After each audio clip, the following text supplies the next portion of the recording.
Welcome to the Market Enthusiast podcast, where Good Life's Noah Brooks, Chief Market Strategist, and Chris Needs, Senior Research Analyst, break down today's topics, covering their impact on the economy and personal finance in a fun, easy-to-understand way for investors of all levels. Welcome, everybody. I'm Noah Brooks, and with me, as always, Chris Needs. Chris, we have a lot of data this week. Let's get right down to it. We're going to start out with the jobs report that came out Friday. That's right. We don't have a lot of data. We don't have a lot of data. Why don't we have a lot of data, Chris? Government shutdown. Government shutdown. Wow. So, yeah, I mean, I think that's probably an important starting point for this conversation. We don't get a lot of government shutdowns. I know there's been a lot of talk of government shutdowns over the last 20 years or so. We had one in 2019. We started one last week. So we're, 6 days into it, 7 days into it. Nothing's really changed over that last week. There are a few things. There's a lot of federal workers that are not currently getting paid at the moment. But from a market standpoint, we're back at all-time highs, and the market it's either whistling past the graveyard or it's telling us that it doesn't matter to the economy. Yeah, that 2018 to 2019 shutdown you mentioned was the longest, I believe. I think it was 5 weeks exactly. What was the straw that broke the camel's back? Was it the TSA and air traffic controllers basically band together and said, we're not doing this? At the last day, they said it was like 10% of all TSA workers had called out. And when you have people and the news carrying essentially massive delays at airports, there was some safety concerns at Newark, which may or may not always happen. I flew out of Newark, so hopefully don't have to do that during this shutdown. But yeah, I mean, that's the straw that broke the camel's back. Is you start it's always someone else's problem during the shutdown. You start messing with my flights, and that comes on the news, and then the elected officials really feel that pressure. Yeah, they really feel that pressure. So going back to the last shutdown, and we don't need to beat a dead horse on this, but I think it was over funding for the border wall. Correct. Yep. Right. So you could roundly say it's immigration. This time it happens to be funding for healthcare subsidies that came online shortly after COVID. So there's a lot of money at stake. The Republican Party is pushing for one direction. The Democratic Party is pushing for another direction. And each one seems like they're entrenched at the moment. I don't personally think you're going to get this giant, I think it was, what'd you say, 5 weeks, 35 days last time. I don't know that you're going to get that. The president has come out and people around him have come out and said that they were going to do permanent firings. I'm not sure that would go over well with the voters. I think that's more of a negotiating tactic to get Democrats talking, because to pass a CR, continuing resolution, you need 60 votes in the Senate. Yeah. That's tough when there's a slim majority. And then you have a couple Republicans not on board, we'll say like the Rand Paul type, who are like, we don't want to spend trillions for subsidies on, affordable healthcare plans that were advertised as essentially paying for themselves over the long term, which doesn't appear to be the case. And that's where we have issues. I think the latest report we saw was Republicans were trying to meet in the middle and say we'll fund 1 year of Obamacare subsidies, and Democrats basically voted that down, said that's not enough, we need more longer term funding. And so we're still at that stalemate, and like you said, everyone seems pretty entrenched. Yeah, it does seem, with all of these things, we obviously don't know what's going on behind the scenes, only what's being reported and what they tell us. It could come to an end at any time. Rand Paul's an interesting character as a self-described libertarian, inward looking, doesn't want to spend a lot of money. I find myself, the older I get, I have more libertarian views than I do, left, right. I'm more of a center type guy.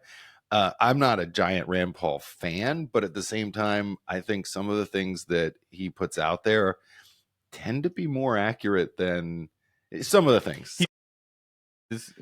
Far more rational than the big spending sides of both parties. Yeah. Yeah. So I don't know how this is going to end up, but the market doesn't seem to be too bothered by it, right? So we're at all-time highs as of yesterday's close. Today's Wednesday, the 7th or 8th, and we're at an all-time high. You know what else is at an all-time high? Gold. Yep. Over 4,000 an ounce. Yeah. So even inflation adjusted, it's higher than it has ever been. Now, we were having an interesting conversation throughout the last few days about gold and why it's rallying now, as opposed to, because it doesn't seem like this is the end of the world and gold is this giant safety net right at the moment. It seems like there might be, and you can't make a case that U.S. equities are under-owned. Right. Yeah, we just saw a stat. Foreign holders of U.S. equities are at their highest level ever. So back going to Liberation Day, we heard, people are going to sell America across the board. And that may be true here for treasuries or the dollar. The dollar is down, I think, a shade over 10% year to date. Most of that was in the first half of the year. Didn't really move much in Q3. But, that's still in treasuries per se, but it's not in equities. They're almost at like a 30% weighting of U.S. equities. Foreign holders are investing in America. It's just not in our debt or in our currency. And you know what else? Depending on which international market you're looking at, South Korea is at an all-time high. Japan has been rallying. Europe has been rallying. We talked about that earlier in the year. Good, bad, or indifferent, they are spending a lot of money on defense, right? Mm-hmm. And we can go into why they're spending the money. It's fairly obvious to everybody in Europe and probably around the world. They are spending, they've allocated a lot of resources. They've started doing deficit spending, which they haven't done a lot of, the EU, over the years, except during COVID. And, well, I think it was COVID where they were deficit spending. But generally speaking, they don't run giant deficits like the United States has been doing recently. And that spending is driving their markets. So Europe is up, I think, close to 29% for the year. Developed markets overall up about 27% for the year. Europe's a little bit higher. And then emerging markets up over 30% for the year. And so U.S., I normally lead off with U.S. stuff, but S&P 500 is up about 14.7% as we're sitting here today. So it's not one of these things, I think you pointed out earlier, it's not like, the U.S. market is outperforming all these other markets. Gold international leading the way higher at the moment. With the weak dollar, it benefits our multinationals that are getting revenues in other countries. You could say maybe it hurts pure importers, which wouldn't be the largest companies do import significant amount. Think of like Walmart, but they're also getting revenues elsewhere. So it sort of balances out a little bit. But think about the more domestic companies that import but have almost all their revenue exposure here. It's kind of hurting them. Maybe think of more like a Target rather than a Walmart. And I think you've seen that in Target share price a little bit. But helps the multinationals with a weak dollar and, global equities moving up, global consumer spending. It's just not everybody is winning right now. No. I can't point out any of the big losers right at the moment. My brain's not there at this particular second. But some of the big winners happen to be countries like Brazil, who were having a heyday because of the tariff situation. And you wouldn't think that's the case, but China essentially has stopped buying any soybeans from American farmers. And Brazil is one of the benefactors of that. They have ramped up production, and that's not something you just do overnight, but they're in the process of ramping up production, and they are selling a lot more soybeans to China.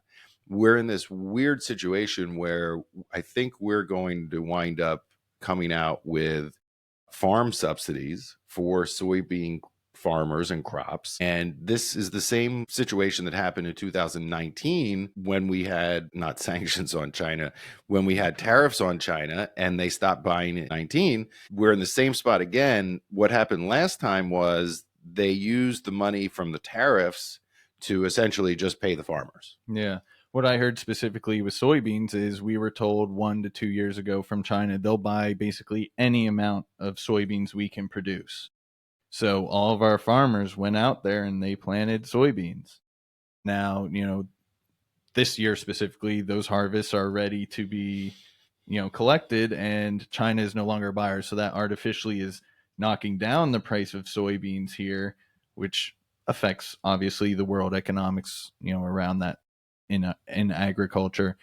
And so China is now buying from other sources at a slightly depressed price just because we have this glut of soybeans here that's impacting the global relationship. Well, so the tariff situation is not exactly worked itself out yet, right? So we're still adding tariffs on some countries, removing them some other countries. I don't know the exact dollar amount that we've recouped in tariffs, but it seems like we're going to wind up paying some of the farmers again. And I don't know that that's necessarily bad or good. The issue in my mind is maybe more of the long-term market share that U.S. farmers have. If Brazil is ramping up supply and they're selling to China and certainly other parts of the world, I mean, what's going to stop that from happening again next year or continually happening?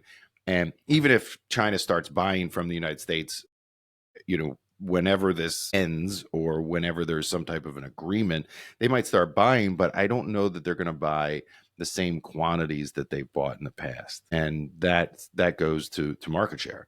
So they're finding new suppliers. We might have to find new buyers for our soybeans. Being a farmer isn't the easiest thing. Think about every decision they make on what to plant, what to harvest is essentially a futures play, whether it's not in an actual security or a futures contract, but every decision they make is effectively that. And they can hedge, obviously, but that's the game they're playing, just naturally as being holders of a commodity. Yeah. I grew up in farm country and they're tough people. And I'm sure that this time around they're going to be the same way and be tough. But yeah, I mean, it is a little bit difficult out there. There's no question about it.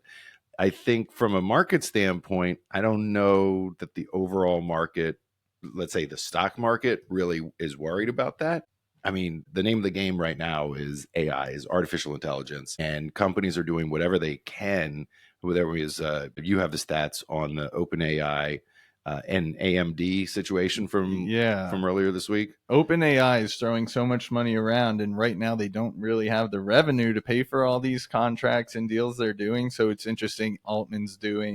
He's canvassing the globe, trying to get investors to give them money, and most people are giving money because obviously we see the runway AI is likely to have. But yeah, AMD just inked a deal with them. We don't know the exact dollar amount. It was tens of billions of dollars in revenue opportunity, I think the CFO said. And effectively what they're going to do is after those purchases are completed, they're going to give basically warrants to OpenAI to own up to 6% of AMD. It's this sort of circular economy, is the buzzword lately surrounding AI. AMD, NVIDIA did a $100 billion deal buying some of OpenAI's private equity. And you have Oracle just inked a $300 billion deal from OpenAI. You have CoreWeave, a big data center provider, selling cloud space to OpenAI and all these majors. NVIDIA is invested in CoreWeave. It's their largest holding in terms of their own secure, we'll call it like treasury portfolio in the company. Treasury portfolio. Yeah, I don't know how exactly to their treasury, their portfolio, not treasuries. Yeah. So all these guys are scratching each other's backs, kind of. It maybe is slightly concerning for sustainability in the long term because they can't be doing this year after year. But they're effectively leveraging up and saying we want as much exposure to this story because we have the insight into it and we know how big this opportunity is. The total addressable market in 10 years is going to be exponentially massive. We'll come back to the circular economy because for me, it's a little bit reminiscent of the late 90s, early 2000s. I'm going to come back to that in a second, but let's talk about what 10 years from now looks like. We explored, what the possibility of like 50 years looks like. But are these companies and are the benefactors of artificial intelligence going to earn enough and save enough money utilizing AI for this runway to keep going? And I think that's on everybody's mind right at the moment, because at right now, valuations tend to be stretched. It doesn't mean that we couldn't go for another 4 or 5 years and earnings catch up and simply it just continues to move forward. But it does seem to me that at some point, and you coined this earlier in the year, priced for perfection. If we get some type of stumble in the economy where people or companies maybe slow down on capex spending, and that's certainly not in the cards at the moment. There's no such slowdown.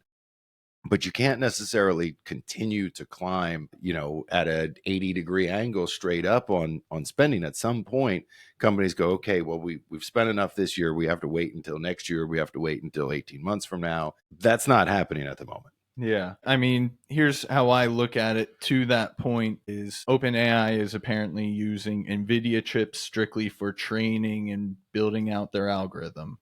And then this AMD deal, which is a massive deal, is going to be essentially the inference on that pre-trained model. So they're using the most powerful chips, NVIDIA, to train the model.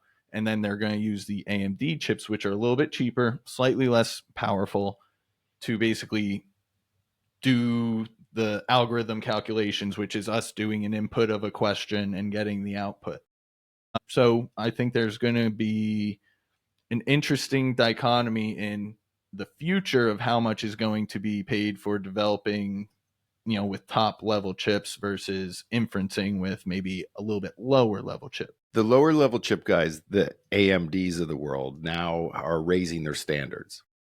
Intel has been, of course, in the last great rush of capex spending in the 90s. They're in this circular economy too. Yeah. NVIDIA is investing in Intel. The government's investing in Intel. They don't seem like they would survive without some significant funding. They seem like they've lost their way over the years. Yeah, I mean, if you look at us compared to other countries, we definitely spend less on subsidizing industries, which has put us behind in certain areas. Everyone goes back to manufacturing per se. I guess Intel is manufacturing chips. Wow. But yeah, Intel definitely lost out. They made some really bad capital allocation decisions. And I think there was a legitimate concern they weren't going to survive this without that injection of cash, we'll say, from the government. And now the government doing it, other people are sort of stepping in. And yeah, I think that's correct. They are something we need. We don't yet have a TSMC foundry here yet, and there's some negotiations between us and Taiwan about doing that. But we need someone that can produce chips, and if that means saving what was a dying company, I guess we have to do what we have to do for national security, because this is an arms race. Well, so national security, it makes me think, I am in the camp that eventually China is going to wind up taking over Taiwan. And there's lots of reasons, and certainly we're not going to get into all of them, but one of the reasons, and one of the major reasons, is to make sure that they secure TSMC's foundries. They're the biggest supplier of high quality chips, which basically chips go from TSMC to NVIDIA. NVIDIA, we'll call it, upskills them, puts on their proprietary things, and then they sell them.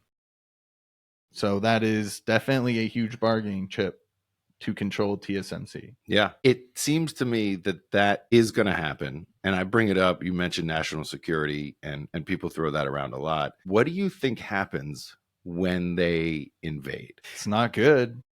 Do you think the market cares? Yes, for sure. What do you think our response? I'm prompting you with these questions because I feel like I don't know that anybody knows, right? I mean, the CIA is running those game theories out in all types of ways, probably using AI to figure out what would happen. But I just don't see how that could be good. That's why we're trying to lay the groundwork to have some foundries here. Here's what I think on that.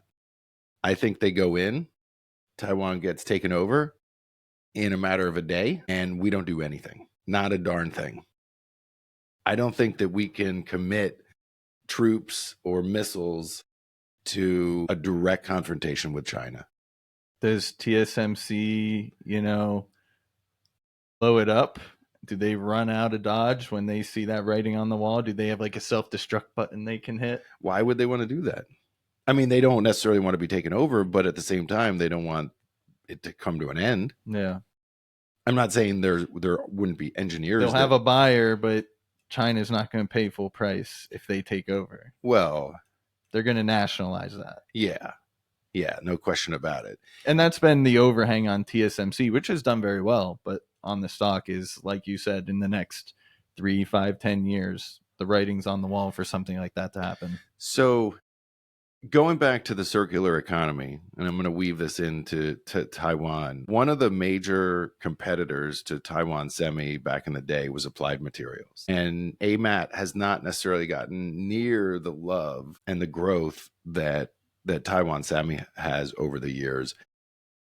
And it seems to me like we could be wooing Applied Materials to building a new plant here or there in the United States.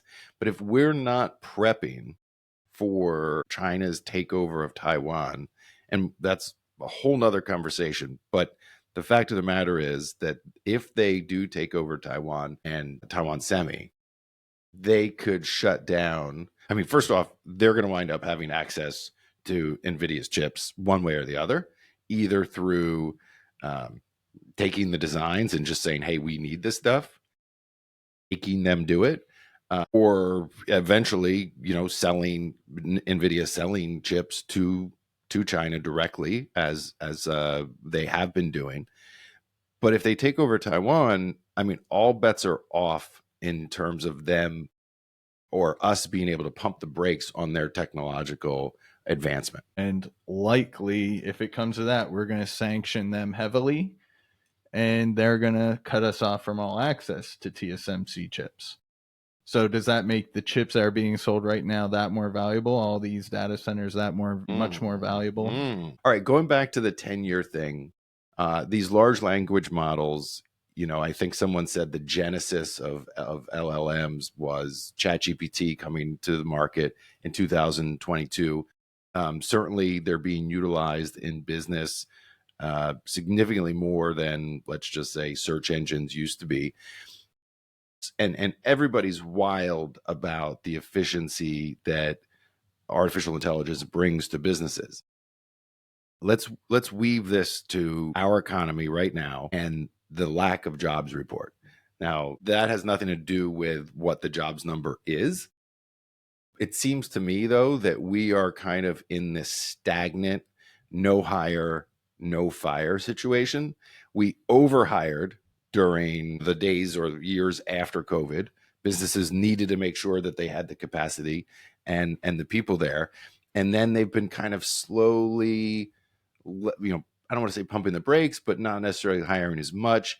And now we're in this point where they're like, okay, maybe they're finding a balance in, all right, some people are going to leave. There's some attrition there, whether it's through retirements or whether it's just through job changes. And they're slowly getting back to this neutral spot where they don't need to add anybody, but they're not actively firing anybody. How long can that go on before the stock market starts to go, okay, well, there's not enough people being hired? Well, regardless of what the stock market thinks about it, I think it's going to be a bit more of a persistent trend where we have economy and businesses that are going to be putting out strong output, but through the productivity gains, which may be even starting right now, you're going to see lower hiring and more of that of sort of like a no hire, no fire situation over the long term. And then through attrition, just naturally, you'll kind of get to a point where labor market has less people employed. The labor participation rate will bleed downwards, which it already has started bleeding downwards a little bit. I think that's a longer term trend, actually. But that's the scary part. To your point, I think where you're leading with that is at what level is this unsustainable for the most of the economy, which we're a service economy, where what point is the threshold where we don't have enough people working to sustain the services side of things? And that's definitely a reasonable concern. I'm not sure what the level is, but if we get to maybe with just due to productivity gains where over the next 5 years or 10 years, maybe we end up with 8 or 9% unemployment. And it's not because the economy isn't working, which is the normal way it works, is the economy breaks. We jump to 8, 9, 10% unemployment. The economy is going to be working fine because of the productivity boosts. the people that are on the sidelines just don't have the tools to have, a highly compensated job in that market. So you're saying universal basic income. Eventually, when the robots take over, I always we think might to have to myself, go that route. I don't get a lot of service people in my house, but I do get service people in my house, of course, like air conditioning and plumbing. And it seems to me that those are some of the jobs that are going to be around the longest. Not that they can't be replaced with some type of robot in 25 years, but I don't see, at least in the short term, some robot getting under my kitchen sink and replacing my dishwasher or my garbage disposal or something like that. It doesn't seem likely in the short term. And maybe it's just my imagination is, much, much less than when I was a little kid, but I don't see that happening. I think eventually we're going to see some Star Wars type stuff where it's like droids and R2-D2s out here. They'll go out and they'll fix and refuel the planes, and there's no longer the TSA and airport workers walking around down there on the tarmac. It's just going to be little robots zipping around. Yeah, well, listen, it's certainly possible. I hope that I don't live. Well, I don't know. I mean, I'd like to see that. I'm all for efficiency. I always say anything to get me through an airport quicker, I'm all about. I don't care what it is.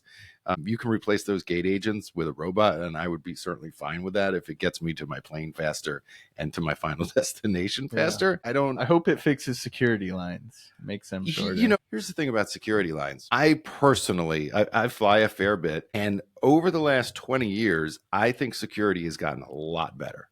I agree. I mean, when you go to the Philadelphia airport or Newark airport, I'm talking 20 minutes, 25 minutes in a security line of, I don't know, 800, 900, 1,000 people, and you're flying through. People were worried. Now they have the facial recognition at the airport. Do it up. I'm all about it. I think eventually we'll get to a point where it's like 10 people at a time are just let into a room. They do the quick scan and you walk through. You don't have to take off your shoes. You don't need to be separated from your bag because they'll have the AI technology to just do that quick scan and say, over here, there's a red flag in this luggage. So then the TSA worker will like pull you out, look at it, but then you just continue on. It won't be like the lines. You know what? Take your shoes off, put your hands up. I would love if they could do that at the grocery store where I didn't just have walk out. Just walk out. I mean, I know Amazon had talked about that years ago, as a future situation in some of their Whole Foods. To me, there's going to be some type of eye in the sky watching what you put in the cart. And as you get to the end, it just charges you and you walk out. I don't love it, but I kind of love it. If I don't have to wait in that line and I don't have to go through the actual, like the self-checkout, to me that is so tough for me to do, especially if you just have like a few items, no problem. But if you're sitting with a cart, I never do self-checkout. I get so frustrated. There's an item limit for sure. Yeah, there's definitely an item limit. Let's change it up for a minute. We're talking about security. Let's talk football and Mark Sanchez for a second. Oh boy, that was a turnaround. Yeah, I had to move to it. I have it down here that I wanted to talk about it.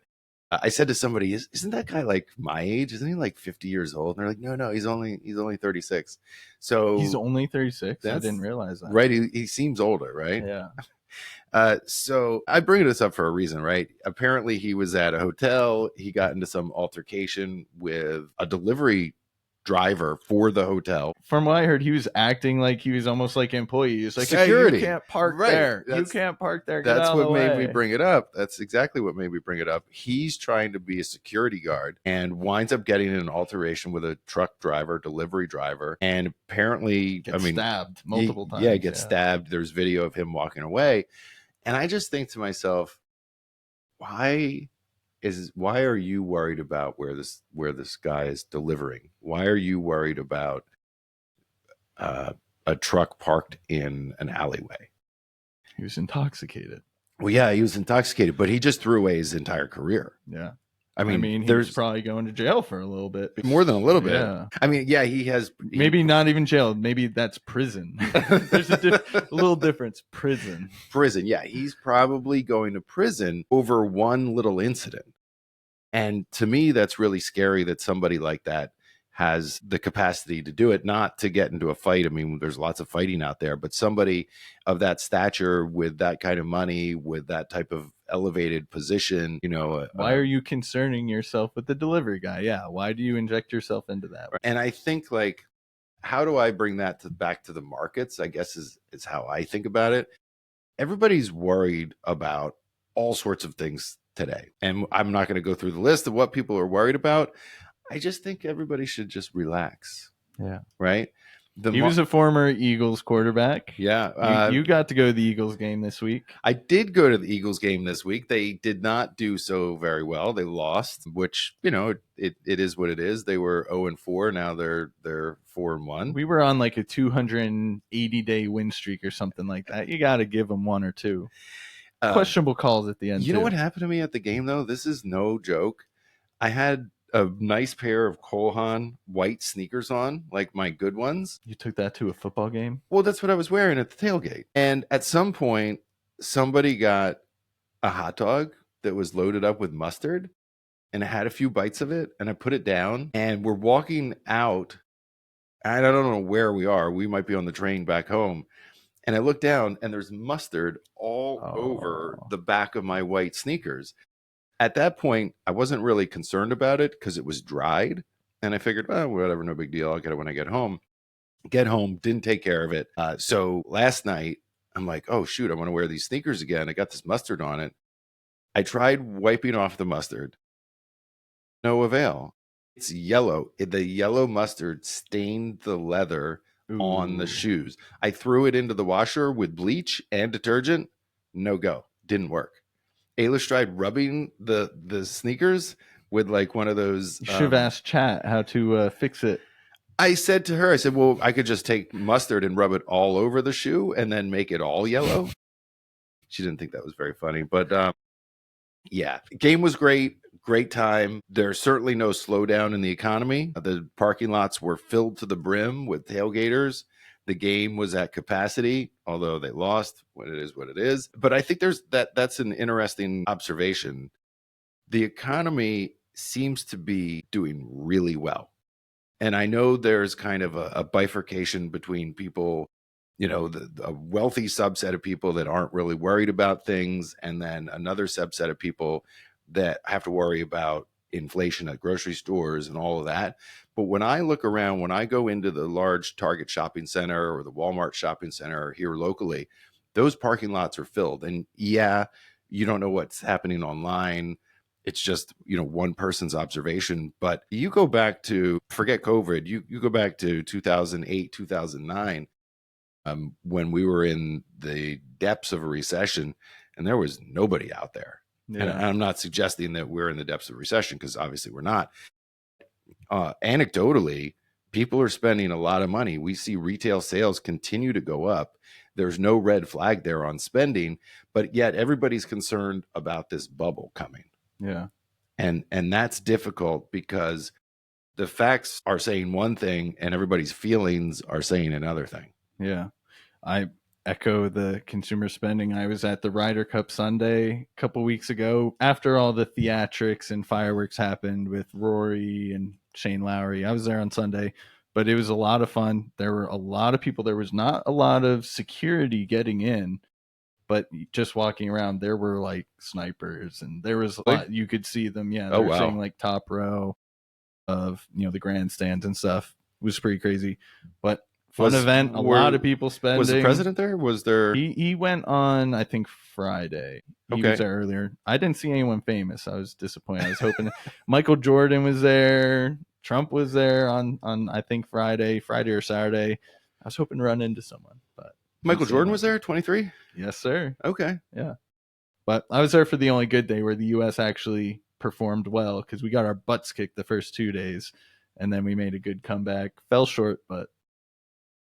Good deal. People spending for sure. It was like I walked in at like 9 a.m. They didn't tee off until after 12. And there was at least 400 people standing outside the store where they were only letting like one person in, one person out. I'm like, I'm not waiting in this. So I came back later. And then I spent. Yeah, of course. That's how it works. Well, I think that's a good spot to kind of wind down on. where the markets are at all-time highs. People are still spending. Retail sales are up, but everybody is concerned about the potential for an AI bubble and, a repeat of the dot-com bubble. But there's major differences between today and that time period. I go back to a company like Yahoo, which I don't know that anybody really, maybe people do use Yahoo. Yahoo Finance is great. I mean, it's not great. Okay, it's not great, but it's useful. I'll give you the useful part. But I don't know that they make any money, right? Back in 1998, 1999, they would put out numbers that talked about how many eyeballs were on the website. I guess today we would call that daily active users, right? They at that time were calling it eyeballs. And I don't know, they might have had 200 million eyeballs in a month or something like that, but no actual revenue. Yeah. And certainly no earnings. You talk about like Qualcomm, where, at their peak, they were like, based on their valuations, it was like they were going to get 150% of the total addressable market of modems. It's like, well, that's not possible. You said modems. You can't do 150% of anything. No. Well, I mean, but you're right. I would say the main difference right now is until Oracle did that debt offering, that 40-year debt offering, everything was financed with free cash flow. Yeah. So there was no debt being taken out by the hyperscalers, which is really amazing. Now we know they're huge cash cows and have these war chests to invest. But yeah, it would be interesting to see how this goes. I would say it's more of like a 1997 scenario, early innings of a bubble. There probably will be a bubble. I don't think we're there yet. We always talk about price to earnings ratio being like a temperature gauge rather than like a buy or sell indicator. The water is warm right now, obviously, but it can get a lot warmer. I think we could turn this thing to a hot tub. Yeah, I think there's a significant runway for technology, artificial intelligence to continue the markets higher. Yeah. It doesn't mean there won't be any pullbacks. As a matter of fact, I think you could see a 5 to 7% pullback almost any time, depending on what type of exogenous news comes out or economic situation. But the fact of the matter is that the artificial intelligence narrative is not going away in the short term.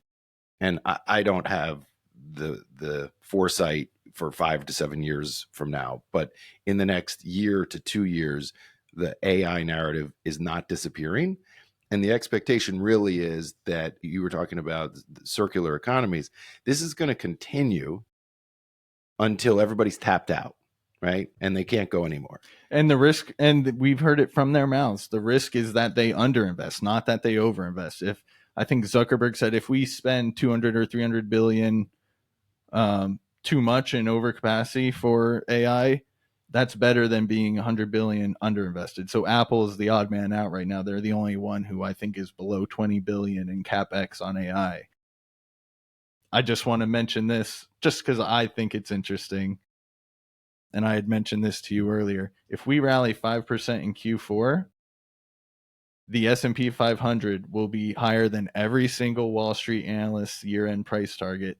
And it will be the third year in a row that we surpassed every single analyst. Well, the 3-year number, right? We were looking at this, the 3-year number, and maybe this is, playing with numbers, because 3 years ago, 3-year number on the S&P 500, 3 years marks kind of the bottom for the 2022 market. But the 3-year number is about 86% today. And that is a monster rally off the bottom. And I've said this before, but if you've missed that, and I don't mean that everybody should have all their money in the S&P or all their money in stocks, but generally speaking, if you're an investor and you have a portion of your assets in equity markets, you should have had a big return over the last 3 years in your equity portfolios. Yeah. And, depending on where you're at, whether you're overweighted in growth, whether you're overweighted in value, whether you're just down the middle, the markets have done phenomenal over the last 3 years. And to your point about exceeding expectations, it doesn't seem like there's any catalyst to slow that down in the short term. Right. I don't know about 5 years from now, but right at the moment, there's a lot of spending going on. The economy is healthy. U.S. consumers are doing reasonably well. They're not slowing down. It's going to take either years of growth that companies finally tap out, or it's going to take some other external event to stop this market. The line. Don't bet against America. I love it. Don't bet against America, everybody. Hey, thanks for being with us today. We really appreciate your time. We will see you next time on The Market Enthusiast. The opinions voiced in this podcast are for general information only and are not intended to provide specific advice or recommendations for any individual. To determine which strategies or investments may be suitable for you, consult the appropriate qualified professional prior to making a decision. Economic forecasts set forth may not develop as predicted, and there can be no guarantee that strategies promoted will be successful. All performance referenced is historical and is no guarantee of future results. All indices are unmanaged and may not be invested into directly.